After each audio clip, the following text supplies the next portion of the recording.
My name is Paul Moyse, National President of CUPE, and with me on my immediate left is Mr. Steven Shrybman. Steven is a lawyer with the firm of Sack, Goldblatt, Mitchell. He lives in Ottawa, and then the firm has representation in Ottawa and Toronto.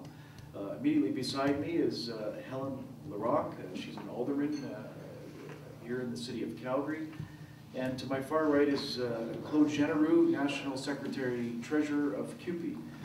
And we have just some brief comments and then open things up to questions. But CUPE is 560,000 members from coast to coast, including 150,000 municipal workers in all 10 provinces. Today we're in Calgary, and this weekend the Federation of Canadian Municipalities is meeting 2,000 mayors and councillors and local government officials from across Canada. And these are our bosses for 150,000 of our members, so we're here lobbying them. One of the issues we'll be presenting research to councillors on is TILMA, the Trade Investment Labor Mobility Agreement, signed just over a year ago between the provinces of Alberta and British Columbia. We have concerns, and Mr. Shrybman will speak to some of the principal concerns we have about this Trade Investment Labor Mobility Agreement. First and foremost, it was signed between these two provinces without public hearing, no legislative debate, no formal consultations with municipalities in either province, and many municipalities in the West, and I'll mention some of them, have great concerns. It's relevant for all Canadian councillors and mayors because TILMA is not just Alberta and British Columbia. It's been talked about in other provinces. Premier Calvert in Saskatchewan is moving, the first premier to do so, to public hearings. He's expressed reservations about TILMA, but he's going to public hearings which begin in the next 2 weeks in Saskatchewan. Canada's longest serving premier, Gary Doer, co-chairs a Council of the Federation, that's the Premiers of Canada, Council of the Federation Committee on the Agreement on Internal Trade. He has said publicly he's not signing on to TILMA on behalf of Manitoba.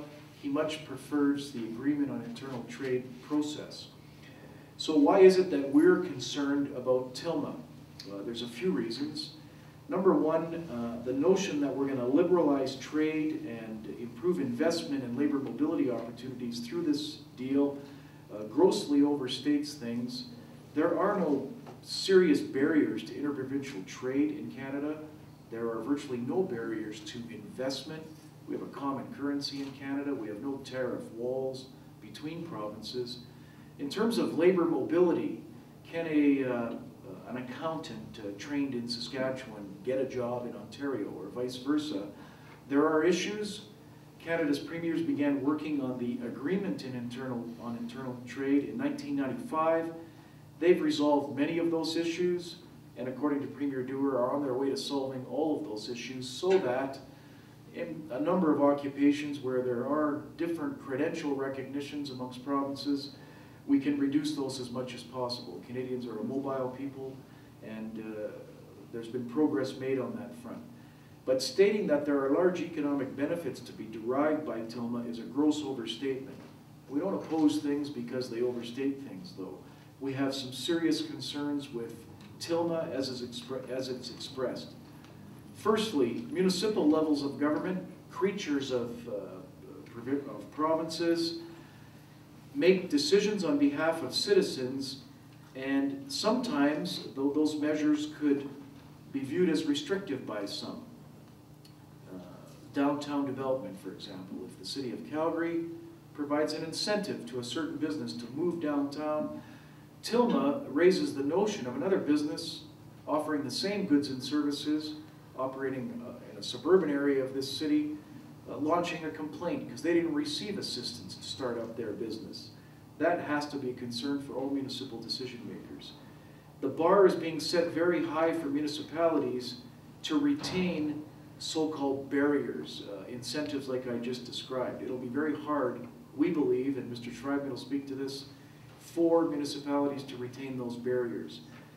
And things like, and municipal governments do this all the time, protection of heritage sites, ecological reserves, neighborhood character regulations and bylaws, these are not legitimate objectives under TILMA, therefore are open to challenge.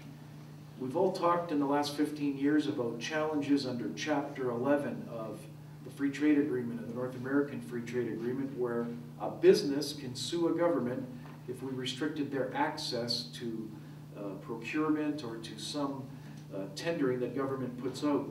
This introduces that at the level of the municipality in Canada and at the provincial level, and it concerns many of us greatly.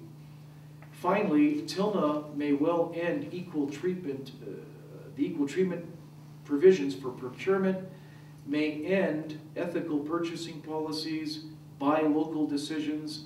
There was a huge debate in the City of Toronto this past year, late 2006, about the provision of streetcars.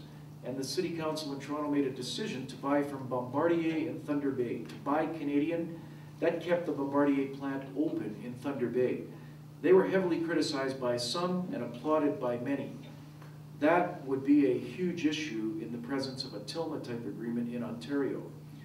The Premier of Quebec, Jean Charest, his speech from the throne 3 weeks ago contained 2 sentences saying he would like to pursue a TILMA type agreement between Ontario and Quebec. So this isn't a BC Alberta issue, it's a pan-Canadian issue. Mr. Shrybman will canvass, among other things, concerns that have been expressed by the Union of BC Municipalities. His legal opinion, which you have a copy of, speaks of concerns raised by Vancouver City Council, and the City of Saskatoon's legal department has provided that council with an opinion that raises many of the concerns that I've talked about right now. But I'll stop and I'll turn it to Mr. Shrybman, and Mr. General will preside over the conference from 10:30 onwards, because I personally am going to do an open line show. Mr. Shrybman. Thank you, Paul.